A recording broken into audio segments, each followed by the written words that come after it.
அஸ்வினி நட்சத்திரக்காரங்க, அஸ்வினி நட்சத்திரக்காரங்களுக்கு இந்த ஆவணி மாத பலன் எப்படி இருக்குன்னு தான் நம்ம பார்க்க போகிறோம். பொதுவாக என்னென்னா அஸ்வினி நட்சத்திரக்காரங்க பார்த்திங்கன்னா நடந்து வரும்போது எல்லாருக்கும் தெரியும். ஏன்னா அவங்க படிக்கிட்டு ஏறும்போது கூட பார்த்திங்கன்னா ஒரு மாதிரி குச்சி தான் ஏறுவாங்க. எப்படி அந்த குதிரை எப்படி ஒன்று குதித்து போகுதோ அதே போல் என்னென்னாக்கா இவங்க நடக்கும் போதே செருப்பு சவுண்ட் நல்லா கேட்கும்.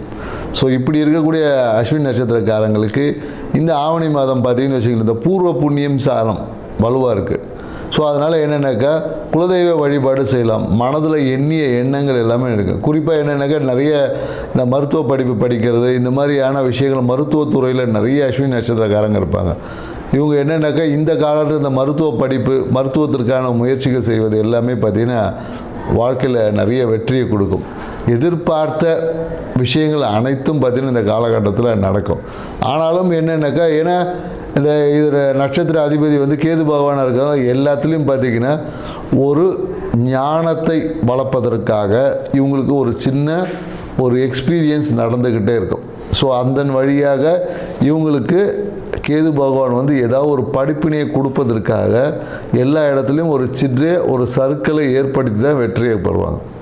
நிறைய பார்த்தீங்கன்னா அஸ்வினி நட்சத்திரக்காரங்க என்னென்னாக்கா அதனால் இவங்க எந்த வீட்டை தொட்டதுக்கெல்லாம் அவசர முடிவை எடுக்கக்கூடாது. இவங்க வாழ்க்கையில் வெற்றி அடையணும்னா இவங்க வந்து விநாயகர் வழிபாடு செய்வது, சிவன் வழிபாடு செய்வது என்பது இவங்க வாழ்க்கையில் பூர்வ புண்ணியத்தை வலுவாக்கும், வாழ்க்கையை மேன்மையாக்கும். நன்றி, வணக்கம். அனைவருக்கும் வணக்கம். நான் உங்கள் மோசஸ், உளவியல் ஜோதிடர், வாஸ்து கன்சல்டன்ட், சென்னையிலேருந்து. என் உயிரான ஈசனை முன்னிறுத்தி எவனார்களாலே தான் வணங்கி இந்த ஆவணி மாத பலன் இதை நம்ம பார்க்க போகிறோம். ஏன்னா இந்த ஆவணி மாதம் பார்த்திங்கன்னு வச்சுக்கிங்களேன், காலபுருஷ தத்துவத்துக்கு 5ஆம் அதிபதியான சூரிய பகவான் தன் வீட்டிலேயே ஆட்சி பெறுவார். ஸோ அப்போ ஆட்சி பெறும்போது என்னென்னாக்கா இந்த பூர்வ புண்ணியம் என்பது இயற்கையாகவே இந்த காலகட்டத்தில் ரொம்ப செழிப்பாக இருக்கும், வளமாக இருக்கும் அப்படின்னு சொல்லுவாங்க. ஏன்னா நம்ம பூர்வ புண்ணியம் அப்படின்னோடனே உடனே நம்ம வந்து சொந்த ஊருக்கு தான் நினைப்போம். அப்படி கிடையாது. நமக்குள்ளேயும் ஒரு பூர்வ புண்ணியம் இருக்குது, நம்ம உடம்புக்குள்ளேயும் ஒரு பூர்வ புண்ணியம் தன்மைகள் இருக்குது. ஸோ அந்த தன்மை இந்த காலகட்டத்தில் பார்த்திங்கன்னா மிக செழிப்பாக இருக்கும். அதனால தான் பெரும்பாலும் பார்த்திங்கன்னா இந்த காலகட்டத்தில் நிறைய சுப நிகழ்வு பண்ணுவாங்க. திருமணம் பண்ணுவாங்க, நிறைய பார்த்திங்கன்னா ஆடி மாதம் முன்னாடி எல்லா திருவிழாக்களாக அப்படியே இருக்கும். ஆவணி மாதம் பார்த்திங்கன்னா நிறைய சுப நிகழ்வுகள் பண்ணுவாங்க. ஏன்னா இந்த காலகட்டத்தில் சூரியனோட தன்மை நல்லா இருக்கும்போது, ஆத்மகாரகன் இல்லையா சூரியன். ஸோ அப்போ ஆத்ம பலம் வந்து இயற்கையாகவே எல்லாருக்கிட்டையும் பெருகி இருக்கும் இந்த காலகட்டத்தில். அதுவும் இந்த காலம் இன்னொன்றுக்கா இந்த வருஷம் பார்த்திங்கன்னு வச்சுக்கோங்க, கேது பகவானும் 5ஆம் இடத்துல இருக்கார்.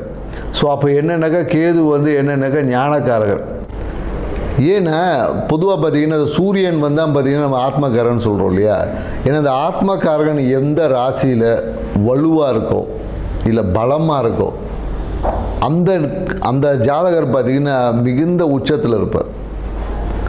ஏன்னா பார்த்திங்கன்னு வச்சுக்கங்களேன், ஏன்னா ஆத்ம பலம் தான் தேவை.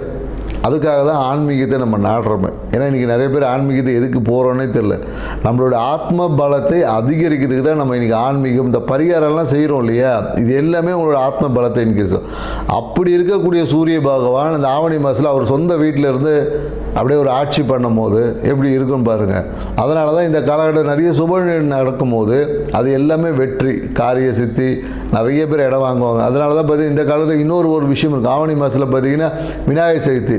இந்த காலத்துலேருந்து அந்த விழா கோலங்கள் எல்லாமே தொடங்கும். அது வரையும் பார்த்திங்கன்னா ஒரு இந்த மந்தமாக போயிட்டு இருந்தது. இது பார்த்திங்கன்னா விநாயகர் சதுர்த்தி, அதுக்கப்புறம் பார்த்திங்கன்னா ஆயுத பூஜை, அப்புறம் தீபாவளி, அப்படியே பார்த்திங்கன்னா விழாக்களாக அப்படியே வரும். இனிமேல் ஒவ்வொரு மாதமும் பார்த்திங்கன்னா விழாக்கள், இந்த புரட்டாசி மாதத்தை தவிர்த்து. ஏன்னா ஆத்மகாரகன் எந்த ஜாதகத்தில் நல்ல வலுவாக ஸ்ட்ராங்காக இருக்கோ அவங்க தான் உச்சம். ஏன்னா சூரியன் தான் பார்த்திங்கன்னா நம்ம பெரும்பாலும் அந்த அரசியலுக்கு சொல்லுவோம், மருத்துவக்காரகனும் சூரியன் தான். ஸோ அதனால தான் எந்த ஒரு ஜாதகத்தில் சூரியன் வலுவாக இருக்கோ அவங்க நல்ல ஒரு ஃபேமஸ் டாக்டர் ஆவாங்க. அது 2ஆம் அதிபதியோட இல்லை 10ஓட தொடர்பு வரும்போது பார்த்திங்கன்னா மருத்துவத்தில் சூப்பராக இருப்பாங்க. அதே போல் சூரியன் வலுவாக இருக்கிறவங்க பார்த்திங்கன்னா தொட்டாவே குணமாகக்கூடிய கைராசி டாக்டர்லாம் சொல்லுவோம் இல்லையா.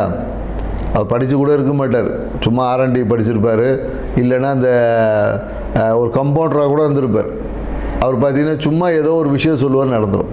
கைராசி டாக்டர் அப்படின்னு சொல்லக்கூடிய எல்லாருமே பார்த்திங்கன்னா இந்த சூரியன் வலுவாக இருக்குன்னு தான் கைராசி டாக்டர். ஏன்னா ஆத்மத்தை பலமாக வச்சுருக்க எல்லாமே பார்த்திங்கன்னா குணமாக்கக்கூடிய ஆற்றல் அவங்ககிட்ட இயற்கையாகவே நிறைய இருக்கும். சூரியன் வலுவாக இருக்கும், நிறைய பரிகாரம் பண்ணான்னு வச்சிங்களேன், சூப்பராக சக்ஸஸ் ஆகிடும். பெரிய பரிகாரம் சின்னதாக சொன்னாவே பெரிய விஷயங்கள் கூட குணமாகக்கூடிய ஆற்றல். அப்படி இருக்கக்கூடிய சூரிய பகவான் இருக்கக்கூடிய இந்த ஆவணி மாதத்தில் பார்த்திங்கன்னா மிகுந்த நற்பலங்களை கொடுக்கும். ஆன்மீக நாட்டம் அதிகமாகவும், குறிப்பாக என்னென்னாக்கா இந்த கேது கூட இருக்கிறதுனால நிறைய என்னென்னா அந்த குழந்தை பேருக்கான விஷயங்கள், குழந்தை பேர் இன்மை, இந்த மாதிரியான விஷயங்கள் எல்லாமே ஒரு மாற்றத்தை கொடுக்கக்கூடிய விஷயமா இருக்கும். அந்த விரக்தி தன்மை, எனக்கு கேது எப்போதும் பார்த்திங்கன்னா ஒரு விரக்தி கொடுப்பார். ஏன் அது விரக்தி கொடுப்பார்னா அனுபவம் கிடைச்சா தான் அறிவு வளரும், ஞானம் கிடைக்கும், சும்மா வராது இல்லையா? ஸோ அதனால் அந்த கேது பகவான் வந்து நமக்கு ஞானத்தை கொடுப்பதற்காக சில படிப்பினையை கொடுப்பார். அதை தான் நம்ம இங்கே விரக்தி, எனக்கு அது நடக்கலை அப்படி இப்படின்னு நம்ம சொல்லிட்டு கிடப்போம். ஸோ இந்த தன்மைகள் உள்ள இந்த ஆவணி மாதத்தில் ஒவ்வொரு ராசிக்கும் என்ன மாதிரியான பலன்கள் கொடுக்க போகுது அப்படின்றத இந்த வீடியோவில் பார்க்க போகிறோம். வாங்க வீடியோக்குள்ளே போகலாம். எப்போதும் சுறுசுறுப்போடும் பரபரப்போடும் இருக்கக்கூடிய மேஷ ராசிக்காரங்க, ஏன்னா இவருடைய ராசி அதிபதி பார்த்திங்கன்னா செவ்வாய் பகவானாக இருக்கிறதுனால எப்போதும் பார்த்திங்கன்னா ஒரு பரபரப்பாகவே இருப்பாங்க. ஒரு சின்ன விஷயத்தை செய்யணுன்னா கூட இவங்ககிட்ட ஒரு பரபரப்பு இருக்கும், வேகம், உடனே செஞ்சிடணும் அப்படின்னு அவசர முடிவுகள் எடுத்து அவதிப்படக்கூடியவங்க இவங்க தான்.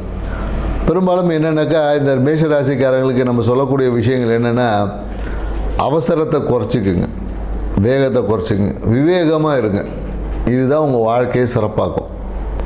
ஸோ இப்படி இருக்கக்கூடிய இந்த குணநலங்களுடைய மேஷ ராசிக்காரங்களுக்கு இந்த ஆவணி மாதம் பார்த்திங்கன்னு வச்சுக்கிங்களேன் என்ன மாதிரி இருக்குன்னா,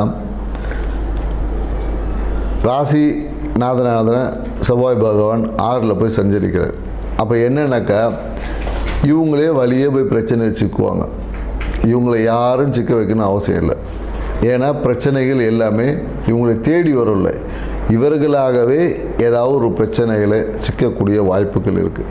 குறிப்பாக என்னென்னாக்கா டாக்குமெண்ட்ஸ் சார்ந்த விஷயத்தில் இந்த காலகட்டத்தில் கொஞ்சம் எச்சரிக்கையாக இருக்கணும். ஏன்னா டாக்குமெண்ட்டை கையாள்வது, டாக்குமெண்ட்டை சரியாக வச்சுக்கிறது, இந்த மாதிரியான விஷயங்களை அவசரத்தினால தொலையக்கூட வாய்ப்பு இருக்குது. ஸோ அதனால் டாக்குமெண்ட் சார்ந்த விஷயத்தில் மேஷராசிக்காரர்கள் கொஞ்சம் கவனமாக இருக்கணும். அதே போல் என்னென்னாக்கா பொருளாதாரம் சார்ந்த விஷயத்தில், வருமானம் அந்த சார்ந்த விஷயத்தில் என்னென்னாக்கா மாமன் உறவு மூலயமா இவங்களுக்கு ஒரு நல்ல ஆதாயம் இருக்குது. மாமன் உறவு மூலயமா ஒன்றும் இல்லை, நீங்கள் யாராவது மாமான்னு கூப்பிட்டாவே அவங்கள கூப்பிட்டு போனீங்கன்னா பொருளாதாரம் சார்ந்த எடுத்த முயற்சிகள் எல்லாமே வெற்றி அடையும். திருமணத்திற்காக காத்திருந்த கூடிய மேஷராசிக்காரங்களாக நீங்கள் இருந்தீங்கன்னா மாமாவை கூப்பிட்டு போனீங்கன்னாவே நீங்கள் திருமண நிகழ்வு என்பது சுபமாக நடக்குமானா கண்டிப்பாக நடக்கும். அதே போல் என்னென்னா 3ல் குரு பகவான் இருக்கிறார். ஸோ அப்போ என்னென்னாக்கா இளைய சகோதரம் சார்ந்த விஷயத்தில் உங்களுக்கு என்னென்னாக்கா ஒரு பிரயோஜனமும் இருக்காது, தேவையற்ற விரயங்களை கொடுத்துட்ருப்பார். ஸோ மேலும் நீங்கள் முயற்சிகள் எல்லாத்தையும் குரு பார்க்க கோடி நன்மை இல்லையா?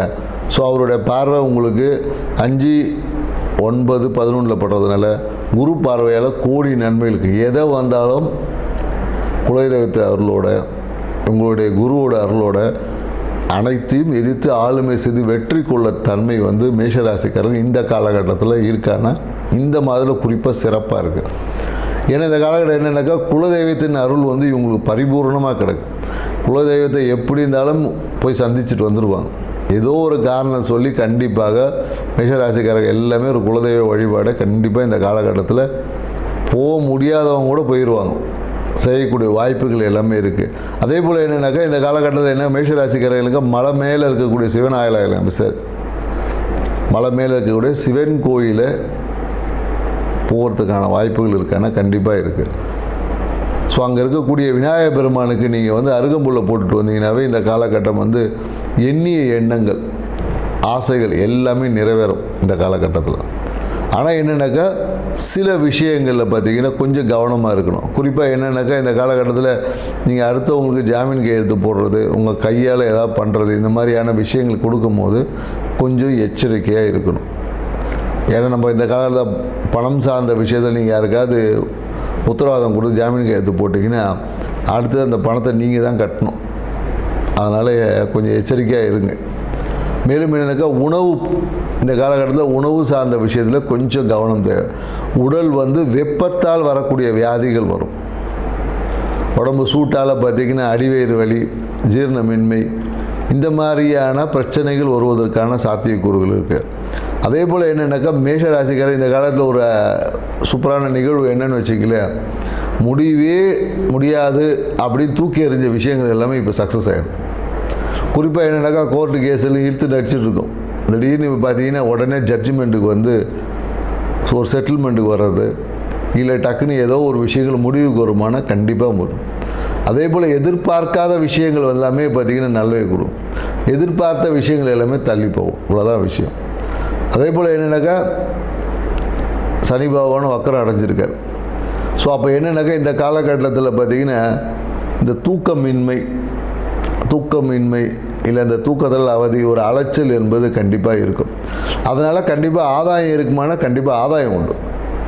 முன்னாடி வந்து நீங்கள் சும்மா சுற்றிருப்பீங்க, 10 பைசா பிரயோஜனம் வந்திருக்காரு. இப்போ எல்லாமே வந்து உங்களுக்கு லாபமாக இருக்கும். நீங்கள் சுற்றுற சுற்று, நீங்கள் எடுத்த முயற்சிகள், நீங்கள் அலைஞ்ச விஷயங்கள், நீங்கள் தேவையில்லாத விஷயங்கள் சுற்றிருப்பீங்க. அது ஏதோ ஒரு விதத்தில் இந்த காலகட்டத்தில் பிரயோஜனம் படுமானா படும். திடீர்னு என்றைக்கோ ஒரு விஷயத்தை போய் பார்த்துருப்பீங்க, அப்போ திடீர்னு இப்போ கூப்பிட்டு அதை வந்து முடியறதுக்கான வாய்ப்புகள் எல்லாமே இருக்குது. மன மகிழ்ச்சிக்காக இந்த காலகட்டத்தில் என்னென்ன 5 ரூபா செலவு பண்ண சொன்னால் 500 ரூபா செலவு பண்ணுங்க. இதான் பிரச்சனையே உங்களுக்கு. இதை மட்டும் கொஞ்சம் கண்ட்ரோல் பண்ணிக்கோங்க. ஏன்னா 500 ரூபா செலவு பண்ண வேண்டியது நீங்கள் 5000 ரூபா செலவு பண்ணிடுவீங்க. ஸோ இதை கண்ட்ரோல் பண்ணிங்கனாவே தேவையற்ற விரயங்களை குறைச்சிக்கூடாது, கடன் சுமையும் குறைச்சிக்கலாம். ஏன்னா இந்த காலகட்டத்தில் என்னென்னா நம்மளை உசுப்பேற்றி விட்டு வேடிக்கை பார்ப்பாங்க. சூழ்நிலைகள் எல்லாமே உசுப்பேற்றி விட்டு வேடிக்கை பார்ப்பாங்க. அதே மாதிரி என்னென்னாக்கா இதுக்கு முன்னாடி பணம் கொடுக்குறேன்னு சொல்லியிருப்பாங்க. இப்போ அது எல்லாமே பார்த்திங்கன்னா உங்களுக்கு எல்லாமே ஏற்கனவே வந்திருக்கிற வாய்ப்புகள் இருந்துச்சு. வராதவங்களுக்கு இப்போது ஏதோ ஒரு விதத்தின் வழியாக வருவதற்கான வாய்ப்புகள் இருக்குது. ஸோ நீங்கள் இதுக்கு என்ன பண்ணலான்னு பார்த்தீங்கன்னு வச்சுங்களேன், உங்கள் வீட்டு பக்கத்தில் இருக்கக்கூடிய பணப்பிரச்சனையாக இருந்தால், பணம் சார்ந்த விஷயங்கள் இருந்தால், பணம் சார்ந்த விஷயத்தில் சூழ்நிலைகளில் ஒரு அழுத்தம் ஏற்படுவதாக இருந்தால், நீங்கள் உங்கள் வீட்டு பக்கத்தில் இருக்க அம்மன் கோயிலுக்கு பச்சை பட்டு சாத்தி பச்சை வளையல் போட்டு வழிபாடு செஞ்சு பாருங்கள். குறிப்பாக என்னென்னாக்கா நீங்கள் ஒன்றுமே இல்லை, பச்சை வஸ்திரம் சாத்தி பச்சை வளையலிட்டு ஒரு கற்பூரம் ஏற்றி ஒரு சக்கரை பொங்கல் வச்சு பாருங்கள். நீங்கள் எதிர்பார்த்த அனைத்து விஷயங்கள் சூழ்நிலைகள் எல்லாமே சாதகமாகும். எதிர்பார்த்த வருமானம் கிடைக்கும். இந்த விஷயத்தை செஞ்சு பாருங்கள். உங்கள் வாழ்க்கை சிறப்பாக இருக்கும். நன்றி, வணக்கம்.